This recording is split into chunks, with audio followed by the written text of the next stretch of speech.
I realized that what that hid was a young lady who wouldn't do anything if I couldn't be the best at it. I was very unwilling to take risks. And so I grew up in Minnesota and I never learned how to ice skate because all my friends learned before me and I was too embarrassed to try it, you know? Sure. Like stupid little things like that. I look back and I think, what would I have tried? What would I have exposed myself to if I had not been so afraid of failure? And that's something that I can apply, you know, having that experience as with really no real consequences as a child. I think about that often today, and it does push me out of my comfort zone in taking this job, for instance. It was super uncomfortable to take this job. I didn't know if I could actually do it. And somebody told me as I was deliberating whether or not to take it, they said, well, why aren't you going to just say yes? This is an incredible opportunity. And I said, well, because I'm nervous and I think I might fail. And they said, well, if a new job doesn't make you nervous, you shouldn't take it because it's not going to grow you. It's not going to challenge you. It's not worth taking. Welcome to the Going Big podcast. I'm your host, Kevin Gentry, and this is the place where we celebrate bold moves and big ideas. Each week, I sit down with inspiring leaders, entrepreneurs, and change makers who are making a significant impact in their careers and in their communities. Whether you're looking to level up your leadership, pursue your passion, or just get inspired to take your next big leap, this is where those stories come to light. Now, if you're listening on iTunes, YouTube, or anywhere else you tune into podcasts, be sure to hit that subscribe button so you'll never miss an episode. Now, let's dive in to what it means to truly go big. Well, greetings, ladies and gentlemen. I am very pleased to have with me as my guest today for the Going Big podcast, Emily Seidel. Emily is president and CEO of Americans for Prosperity.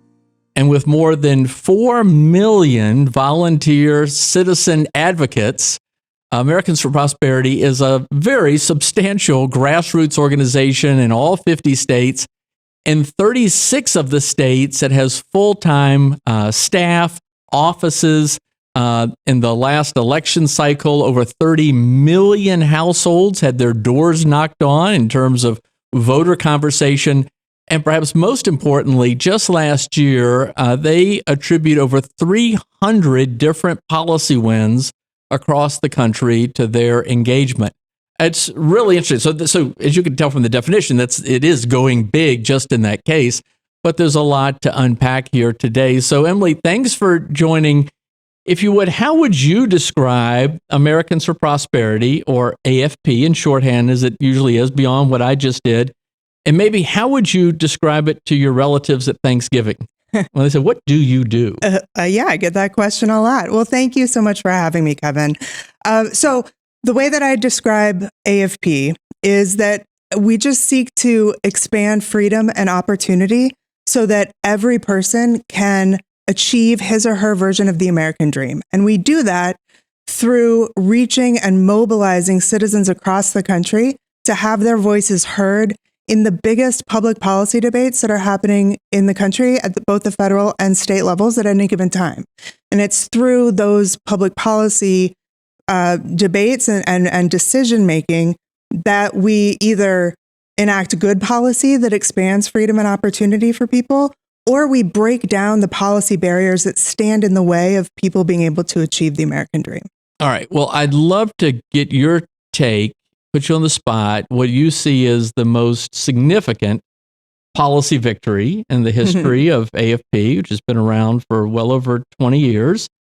But before that, even put a finer point on what is a volunteer citizen advocate. I mean, it's if you haven't engaged in political action in some way, it's hard to understand what that is. Presumably, many people listening have engaged beyond voting, but plenty others haven't. What does that mean? What is an AFP activist? You know, at its core, it's just somebody who sees a problem in their community and does something to solve it. And that takes very different forms. So some people like to make phone calls to their neighbors and others in their community to educate them about something that's happening in their state or even federally, and give them the opportunity to raise their voice alongside the voices of others through petitions or email drives or whatever. It could look like going out and actually having those conversations by knocking doors, as you talked about in your intro. But it also could be attending rallies, coming with us to a state capitol to lobby, or even here in Washington, D.C., to come and lobby federal lawmakers so that they hear directly from their constituents. It's all about all of these different modes to be able to bring the voice of constituents to their elected officials to impact their decision making. So that's great. So I'd like to even pull that out a little bit more, because I think the media narrative often is that, these powerful forces overwhelm individual opinions. But your proposition is that the accumulation of all these individual actions and opinions matter. Yes. I know that you worked on Capitol Hill, so you saw it from that perspective. And I guess it was Everett Dirksen's favorite quote, or famous quote. Senator Dirksen said, "I see the light when I feel the heat." So does all this citizen action does it make a difference? It really does. And I didn't know that it did until I even got to Capitol Hill in the first place. I studied international politics and economics in college, was really interested in how other nations developed and why some did and some didn't, and didn't really spend a whole lot of time paying attention to what was happening in our own country. But when I graduated from college, I didn't know what I wanted to do next. So I moved to Washington, D.C. and started interning for my hometown congressman from Minnesota, Jim Ramstad. And my job was to answer the phones. And so I started to hear these citizen calls coming into the office. My job was to track them and provide trends to Congressman Ramstad and the chief of staff and everybody else. And then my next job was to do the same thing, but for the Speaker of the House. So when people, organizations like AFP and others out there were driving these big citizen contact campaigns to Congress, oftentimes they would just put down the Capitol switchboard operator's number.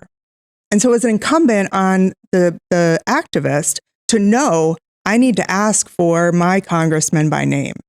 If they didn't know their congressman, guess who they got transferred to? The Speaker of the House. Gotcha. Me. Gotcha. Oh, wow. Okay. And so I got to that was my exposure on the job to both the challenges that people were facing in our country, but also the impact that their phone calls at the time, this was a long time ago. So mostly people are communicating by phone calls still, not email, or social media certainly didn't exist. But I got to see what people did with all of those phone calls that came in every day, and how it impacted the response that at either an individual lawmaker like Congressman Ramstad or the Speaker of the House and his team dealt with the sentiment as it was coming in to Congress. It was really powerful. Well, it's really fascinating, because I think it's easy to get cynical about, what matters in terms of political action. Maybe in many ways, the United States is unique in this form of citizen participation. You see in a lot of countries, you can have big, rallies and movements on the streets, but this sort of thing. And I will say, one of my first podcasts I did was with Richard Viguerie, who developed political direct mail for conservatives in the 1960s and 70s. And I've also met over the years Roger Craver, who did that for liberal Democrats, political direct mail in the 60s and 70s. And what they said was, at that point, they were empowering millions of Americans to speak their voice through the mail, because up to that point, it wasn't as done that way. So now, with what you're doing and others do, all of this engagement really is citizen participation. Absolutely. It's democracy in action. That's what it is. All right. So I happen to know, because we've worked together for a long time over the years, that Americans for Prosperity was founded, I think, in 2004. So it's just a little over 20 years old. That's you celebrated your 20th anniversary last year. There was a predecessor organization of sorts, Citizens for Sound Economy, that had been founded roughly 20 years before that. In your judgment, what's the biggest, most significant, we'll say, or consequential of the public policy victories that you think AFP had a hand in? That is an impossible question to answer, Kevin. I mean, you said yourself, just in the past year, we've counted 300 policy victories. You accumulate that over a 20-year period. There are just too many to choose. There are, some of the landmark ones that we've celebrated was things like the passage of Act 10 reforms in Wisconsin. That was the right to work laws, really started to transform the state many, many years ago. The elimination of corporate welfare in Florida is another great example. But, not every win is the passage or defeat of a bill. Not every policy effort that we do results in that sort of an outcome. Because a lot of times, I think what we're really working to do is change the way people think about the relationship between government and their individual life. And that should color then the way that they think about a lot of different pieces of public policy, not just one specific one, and also motivates them to get engaged in the decision-making process by their government in the first place. And so one of the most recent examples that I would give you was not a legislative effort. It was a narrative effort. And it was over the past 2 years. You remember when President Biden coined the term Bidenomics to kind of headline talking about his economic policy. Kind of, he was hoping in the vein of Reaganomics that it would be a positive term. Right. So we saw an opportunity to really connect the dots between these big, huge economic policy ideas that often cause people's eyes to glaze over. I mean, we were talking about $3 trillion. People have a hard time grasping what that is. Or when you're talking about really detailed economic policies, they just want to know how it impacts them. And so he says Bidenomics. We're in communities across the country. We see how those policies that he's putting under that umbrella are impacting people's lives. This is the benefit of having a permanent grassroots infrastructure. We were able to just immediately go to the places where those policies were most impacting people on a daily basis, gas stations and grocery stores, and have conversations with them to connect the dots very explicitly. And the outcome of that was, first of all, I should also mention, the president's team forgot to buy the website, Bidenomics.com. So we did, which was helpful because we were able to really define the term. And as a result, the White House stopped using the term Bidenomics. But I think Americans really, it was a open window for a while for people to say, oh, I understand how all of this government spending is driving inflation. I understand how this energy policy or these regulations are driving up the gas prices at the pump. And it was it moved the Overton window, I think, on those issues of the way that people are thinking about big government and their daily life. Okay, well, we're going to have to define the Overton window. I'm not even sure I still understand the Overton window, although I knew Joe Overton. But anyway, we'll come back to that in a minute because you just hit on something that you've been really good at about helping me understand over the years, and I don't still fully understand it, but you really got me even further along now. First of all, it's easy for us all to get excited about elections. There's a winner and a loser, usually two candidates, a defined outcome. All this stuff goes up until this point. Boom, an election is over. But that's not how policy is made. That's not sufficient. It's an important step. It's not sufficient. I remember years ago when Jim Gilmore ran for governor of Virginia on no car tax pledge, there were stories that many people thought by voting for Jim Gilmore, they no longer had to pay their car tax. Right? So we know that the elections are not sufficient. You have to get to policy. And with respect to policy, you have to have the support in the legislatures and what have you. But even then, if you pass a law, that's not even sufficient. It has to be, it has to continue on. We're seeing this now with respect to things like DOGE and stuff like this. But even then, the culture has to accept it and perhaps be moved by it. And I know that, for example, you've talked about Americans for Prosperities and other organizations' involvement in expanding education opportunity in the states. And when West Virginia first passed education savings accounts, and I think it was Iowa, then Arizona had to get to a tipping point, then Florida, then maybe Texas will do that. But until you change that whole dynamic in the conversation, that's when you're really influencing policy. Is that right? Did I do that okay? Yeah, I think you did that quite well. I mean, it's bigger than public policy work. It's social change. It's changing the way that people think about our society and all of the institutions that play a role in that, whether it's education, how communities come together and work to solve problems, how the government plays a role in that or shouldn't play a role in that, how all of that comes together, the role of business. So yeah, it's beyond just the nuts and bolts of getting a bill to become a law. It's also about all of the other pieces of infrastructure that go into our society at large. Okay. All right. So let's bring that to the present day. I've got a couple of questions about that. But first, the Overton window. Mm-hmm. What is the Overton window and what does it mean to move the Overton window? So the Overton window, as I would describe it, and I know that there are other people who sort of study this more from a political science perspective, but the way that I think about it is the guardrails on what's possible in the way that people think about a piece of public policy. So, for instance, there was a time in my lifetime that I can remember when people talking about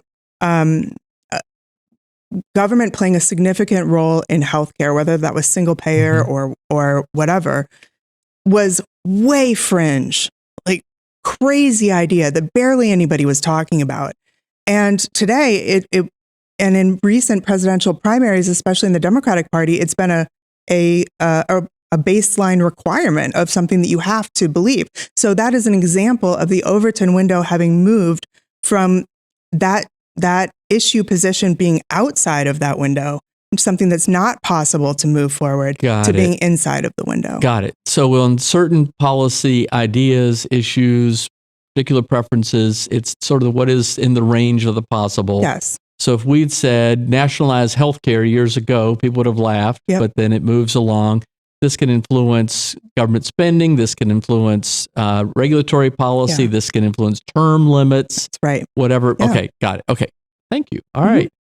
So bring to the current day, what do you see as the most significant threat or problem we face where you think Americans for Prosperity's activists can make a difference? There are a lot of problems. There are a lot of problems in the world today, but I'm guessing, for example, China and Russia military might overseas is not an Americans for Prosperity issue per se.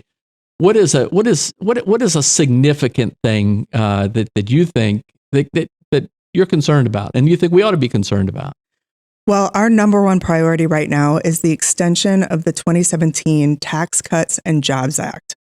A lot of people, we did some polling earlier this year, and a lot of people have no idea that the tax cuts that were put in place in 2017 expire at the end of this year. And let's be clear about what that expiration would bring about if it happens, right? It's on average a $1,500 tax increase on the majority of Americans, which that's real money. A lot of Americans. What is it? It's like 60% of Americans don't have $1,000 in their savings. Exactly, and people are living paycheck to paycheck. You think about this coming on the back of years of inflation as well. It's devastating, but it's $1,500 on average. You look at a lot of states are closer to $2,300, $2,500. Nevada is one of the most hardest hit states if this happens, at $3,500 as an average tax increase for folks who live in the Silver State. So it is, just from a pure tax perspective, a devastating result if this expiration happens at the end of this year. Not to mention the jobs that will be lost. When the tax cut bill was passed in 2017, one of the outcomes of that was we saw more jobs across the country. We can project how many of those jobs would be lost. It's tens of thousands of jobs in each state if this happens. And so, there's understandably, I think, a lot of attention being paid right now in Washington, D.C. to what's happening coming out of the White House. Mm-hmm. That's always above the fold in every newspaper and leads the headlines on most news channels. But Americans really need to be paying attention about what's happening at the other end of Pennsylvania Avenue, because Congress needs to take action. They need to take action quickly on this bill to make sure that we get it across the finish line. All right. Well, we got so many issues today. The federal debt is enormous. the consequences of that on the economy, on future generations is enormous. All these entitlements, which dwarf the sliver of discretionary spending that can be cut. Then you have the regulatory burden that exists in the United States, which really is a barrier to opportunity. But you're on the tax cuts. I got to say, I think in my mind, right now, as we're having this conversation, tariffs and trade are dominating the news. Doge is dominating the news. I think there's an expectation that, Republicans won better than expected in the elections, and they've got pretty good discipline, it seems like, even though Speaker Johnson has this razor-thin majority, he's been able to get things done. So the Republicans in the Senate and the House and the White House, they should get this done. What's the big issue? You're not as confident that this is an easy passage. No, I think it's dangerous to be overconfident about it. So first of all, there's the risk that it doesn't happen. In 2017, the Republicans had control of Congress by a much wider majority in the House than exists today. And the bill failed twice before they were able to finally pass it. So that's funny. You forget about that. You just remember that we got it. So got it. And so, I think the risk that it doesn't happen is real. It might be smaller because it's harder to let a tax increase than to just fail to get a tax decrease. But look, my biggest concern, honestly, is that it comes, but it's too little too late. And by that, I mean the quality of the legislation itself. The later this goes, the closer to the deadline. This is kind of a rule of thumb for any legislation. The closer you get to a deadline, the worse of a deal you get.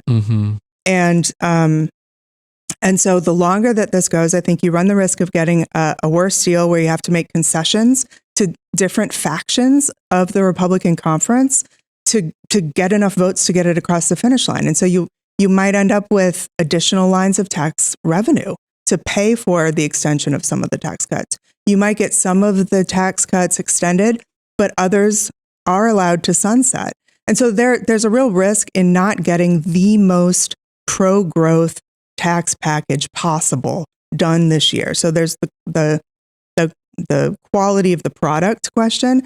From a timing perspective too, I would say we don't need to just think about losing this fight in terms of whether it passes or fails. We will lose this even if it passes, but it passes just under the wire at the end of this year. And you're already starting to see this in a lot of news reports on how businesses across the country are thinking about rolling out a new product line, expanding some of their infrastructure. They're pausing on making those decisions until they understand the details of what might actually be in this package. And so we're going to get some of the economic downsides, even if the bill passes and if it just takes too long to get it done. So that's that too little, too late concept. Gotcha. Okay. All right. So and this is the way the sausage is made. This is getting into the weeds, but you're talking about going big in terms of the economy in the future and going big wrong if this doesn't happen. So just real quickly for folks who are listening, what is AFP's role? What is Americans for Prosperity's activist role in ensuring that this year, 2025, the Tax Cuts and Jobs Act is reauthorized? Is that the right term? Yeah. Sure. Well, so it's happening through the reconciliation process, and we need to get a bill through the House and the Senate and to the president's desk. And so to do that, we've launched a campaign called Protect Prosperity, which leverages the capability that we've built over the last 20 years, the permanent grassroots infrastructure and the ability to mobilize people to have their voices heard by the lawmakers in Washington. So that's the first pillar of the strategy that we are running right now. We are activating people in key communities across the country to hold members' feet to the fire, to drive that urgency with them, and also help them to understand that it's not just whether it gets done, it's what it looks like, how good it is, and how quickly it can happen. The second thing that we're doing is to try to hold these coalitions together under the dome. We're working really closely here in Washington with various offices on Capitol Hill and other coalition partners to make sure that the potential fractures within the conference in both the House and the Senate don't break apart in a way that tanks this bill. That happened too many times in the lead up to the 2017 passage, and we know that we don't have any of the leeway basically that we had during that time. And so we've got to hold those coalitions together. And so that's the work of our government affairs and our lobbying teams and our coalitions teams. But what makes them unique in those conversations is that they are representing the voices of all of the activists across the country at those tables. And then the third piece of this is just a national narrative campaign. Like I said earlier, a lot of Americans didn't know that this was even an issue. And so bringing that to light through a digital and mass marketing campaign so that people are educated, they understand what's at stake, that helps to drive the urgency as well. Interesting. All right. And you'll have a website or something that if people are interested in this issue can go to? Protect Prosperity is our campaign, so protectprosperity.com. Okay, protectprosperity.com. Okay, cool. All right.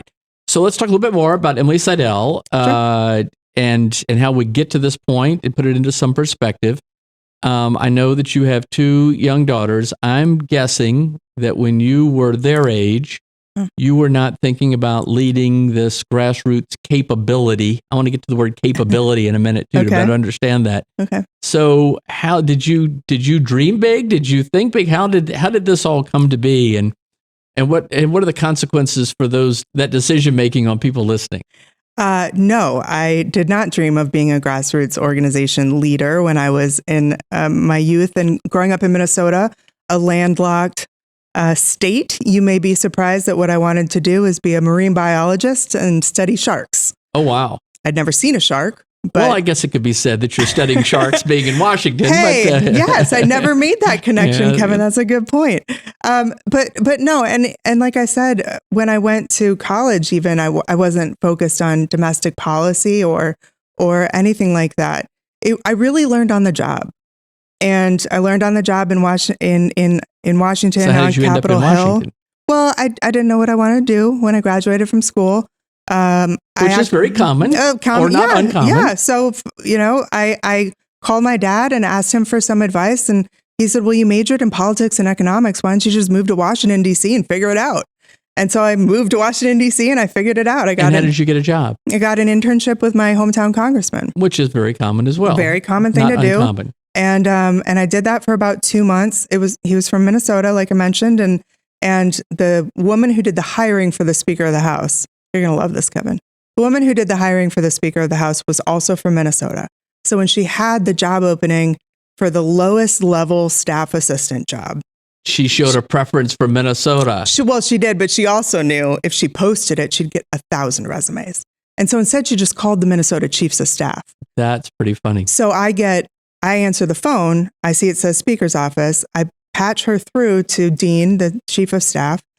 And I hear his side of the conversation because he doesn't have a private office, like a half wall. So I hear him say, oh, hey, Christy. Yeah, I've got somebody. She's an intern. Well, she already graduated from college. I don't know why she's interning. Well, you could just hire her. She's not a complete idiot.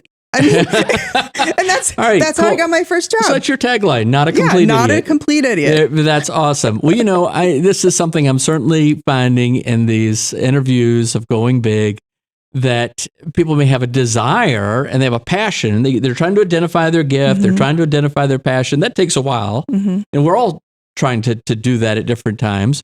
But it's hard to know what to do. And it's amazing how many things might fall in the way of an internship or pursuing some little job lead. Very few have said, oh no, when I was 6 years old, I determined I wanted to do this. That's great. Yeah. Well, okay. So, so you're the president and CEO. It's a significant organization. How many employees? About 500. 500 employees. And then you have all these activists and stuff. Yep. All right. So a couple questions. Well, first, let me ask you a leadership question. And that is, do you have any particular leadership advice? I mean, I'll say, I think you are very well regarded in your leadership and management skills for the organization. It's a big enterprise. Thank you. What advice might you share from that? What are some lessons? Well, from your marine biology and sharks days? People ask me this question a lot, and I always feel sort of silly answering it because I feel like I've stumbled into learning how to do a lot of things in this life. And one of the biggest lessons in leadership that I give people is one I stumbled into when I came to this job at AFP. So when the board asked me to take this role, I had never knocked a door. I'd never organized a grassroots rally. I mean, I didn't come from that world. I was on Capitol Hill for a long time. And so I had seen it, but from the other side.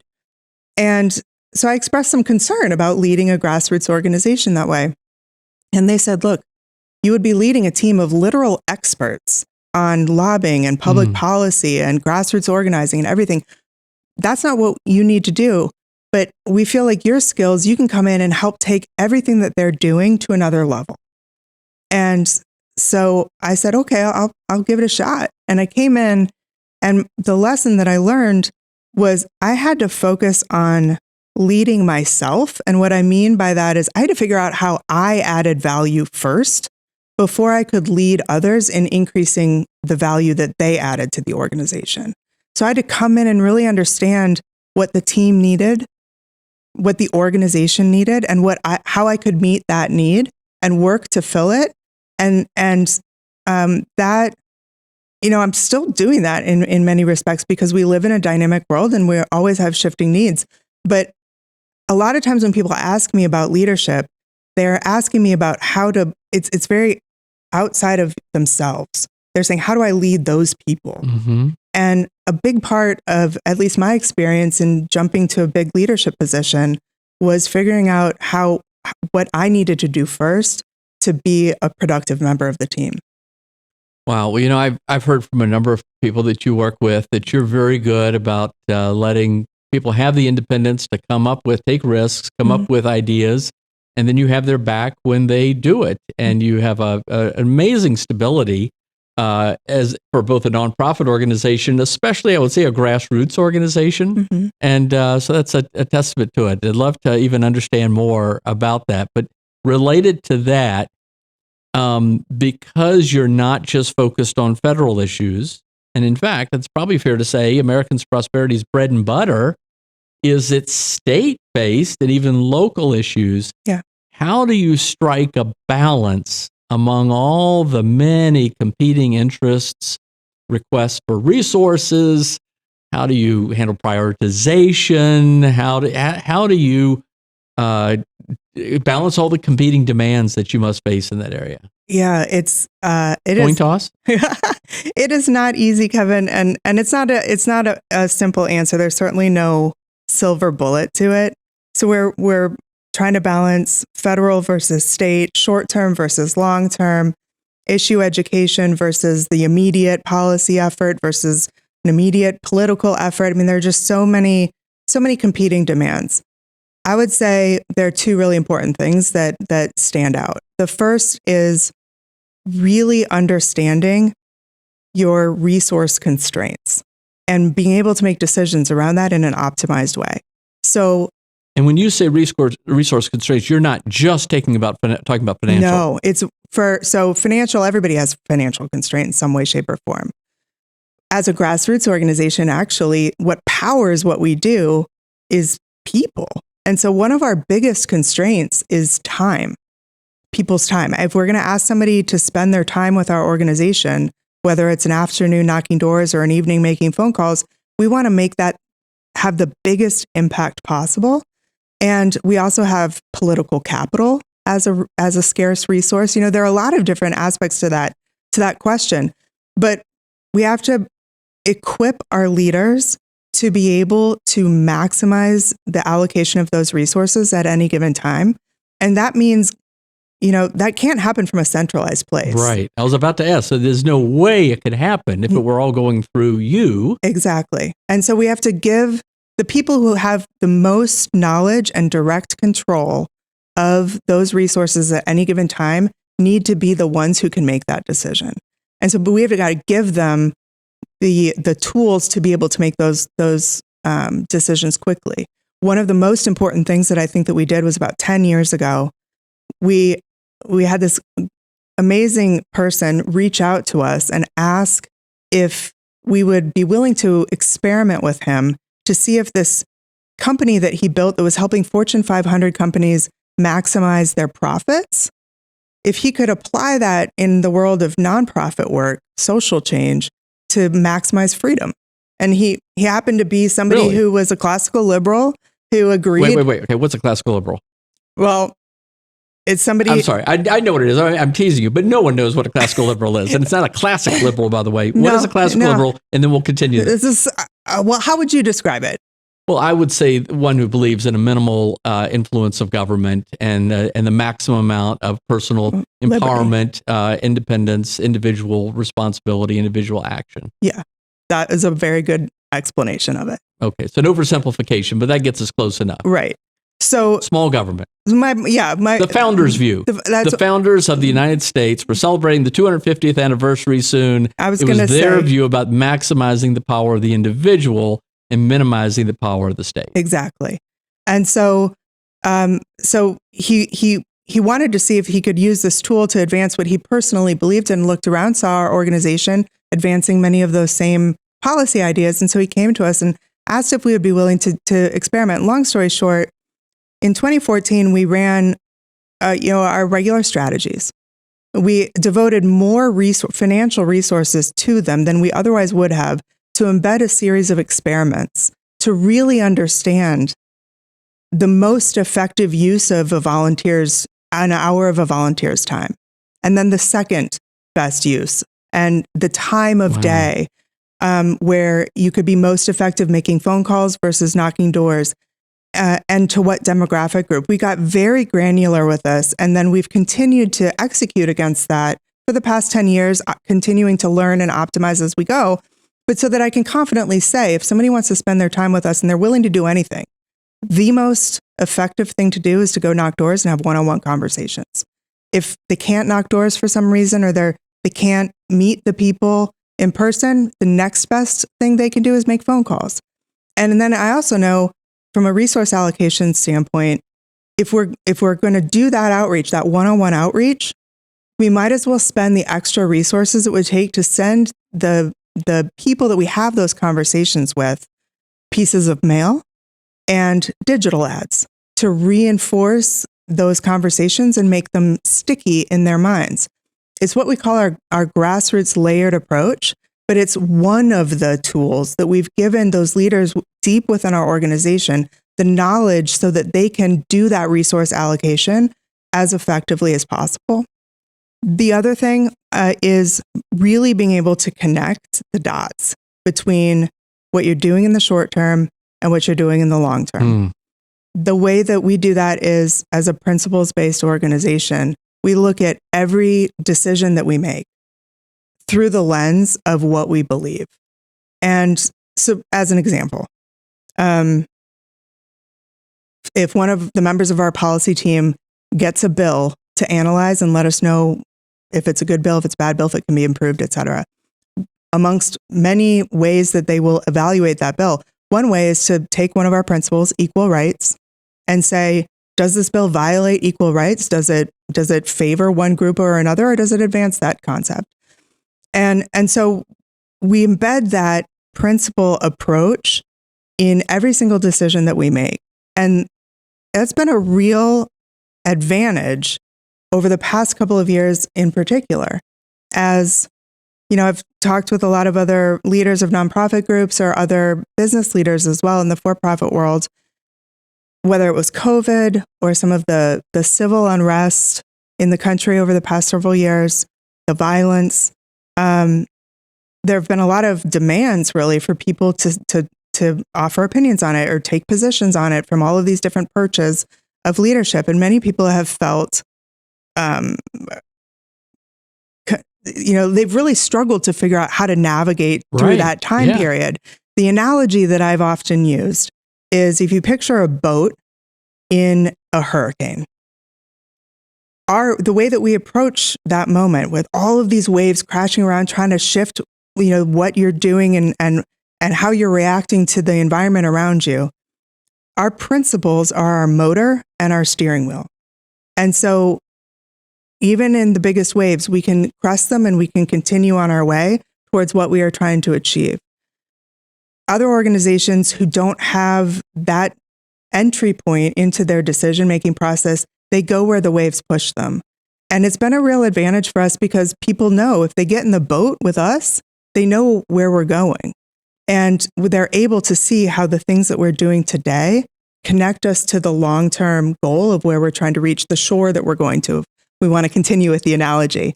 And so those two things, equipping decision makers with the ability to optimize resources and being able to very clearly see how every decision that we make advances our goal. Those two things have been critical to the challenge that That's you raised. really impressive, I have to say, and I think this is very misunderstood by a lot of people. And a couple of things. One is in the nonprofit world, there is not a lot of experimentation and challenge and study of what to do. There's a natural tendency to growing and becoming a bureaucracy. There are a lot of nonprofits are very top down. So this in and of itself, I think, is very interesting. But then also to continue to challenge yourself, what is the long-term vision and objective? What are we trying to aim toward? Are we making progress toward that objective? And what can we do differently to do that better? So kudos. I think I don't think this is really well understood about how Americans for Prosperity has, I'd say, evolved and over the past several years. But so it's a different take on going big. You could think going big is all about just one big action or big, bold move. But if I'm understanding correctly, the idea of you're building a capability is just that kind of continued drive toward that objective. Is that fair? Yeah, I like the way that you put that. Okay. All right. Well, a stop clock is right twice a day, as they say. I got it right. All right. So let's wrap this up. I love to ask this question toward the end. Emily, imagine a younger version of yourself. What would you tell that younger version today about maybe something that you would have done differently? And don't say you wouldn't have come to work at Americans for Prosperity. No, I wouldn't say that. So I played soccer when I was a kid. From a very young age. My dad grew up overseas, was a big soccer player, and so he started me in it right away.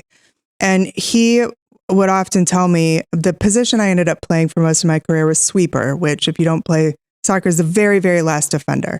And he was my coach for many years, and he would tell me that the reason he put me in that spot, which I didn't like, I wanted to go score goals, right? Everybody does. The reason he put me in that spot was because he could count on me, that I didn't make rash decisions. I took smart risks when necessary, but I was just very solid. And he meant that as a compliment.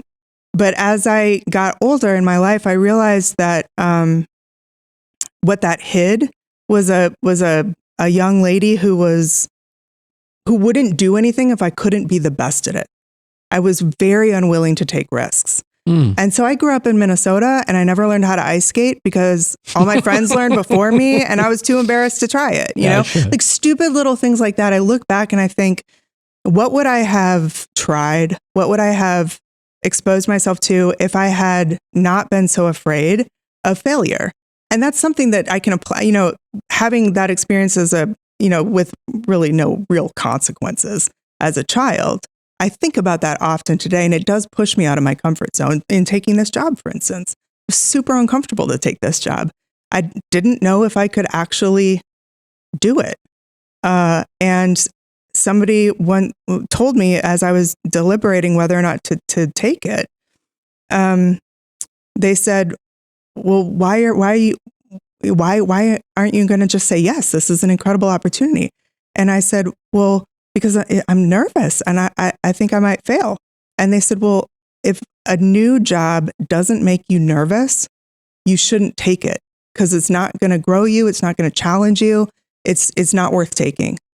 And that's the last piece of advice that somebody gave me before I called and accepted the role here at AFP. Here.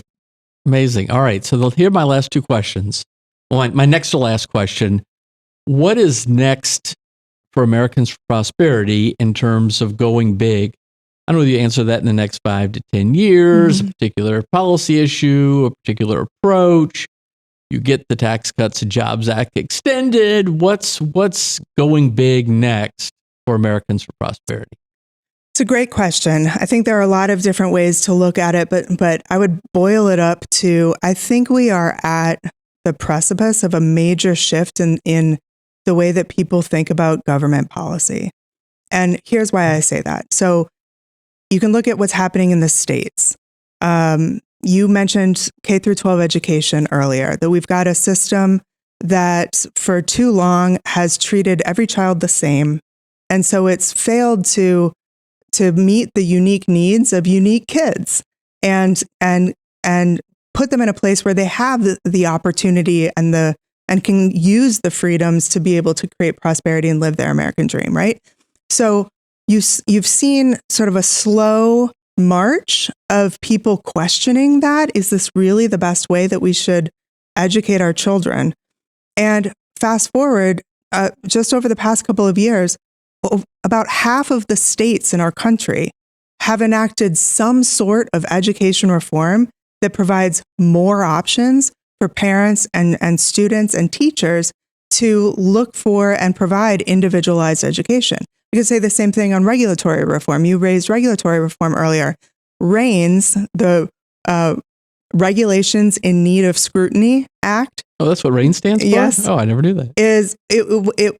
It's shorthand. It just says that any legislature, so if it's at the state level, a state legislature has to vote to approve regulations that an administrative agency wants to enact if they are of a certain threshold of economic impact. So it puts in the hands of the lawmakers who are accountable to the people the decision to go or no go on those big regulatory decisions. And the rap, of course, against the regulatory state is that it's not accountable to the people. Right. So for a long time, Wisconsin was the only state that had RAINS. Right now, about a half dozen states have either passed it through their legislature or have signed it into law. And over half of the states in our country are considering it at some level. And so there's just this momentum at the state level for changes that are pretty big in the way that government impacts people's daily lives. So you can look at that at the state level and kind of feel like, wow, we might be at a tipping point on a lot of these major issues. And I think you can say the same thing at the federal level as well. And so as I look at the next 5 to 10 years, AFP is the time to pour on the gas, right? More and more people are starting to see these policies enacted in their states, and they're seeing them have a positive effect. And they're saying, wow, these are policies that are localized, that empower people.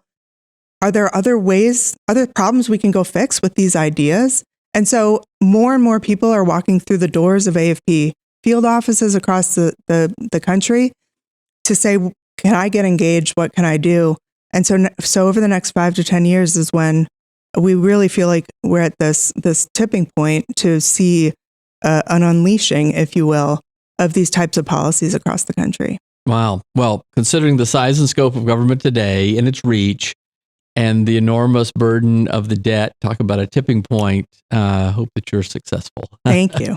All right. So final question. What advice would you give to those listening today, how they personally should think about going big? You can anchor that in your own personal life lessons or lessons from Americans for Prosperity or both or anything. But what advice would you give to others about how they should think about going big?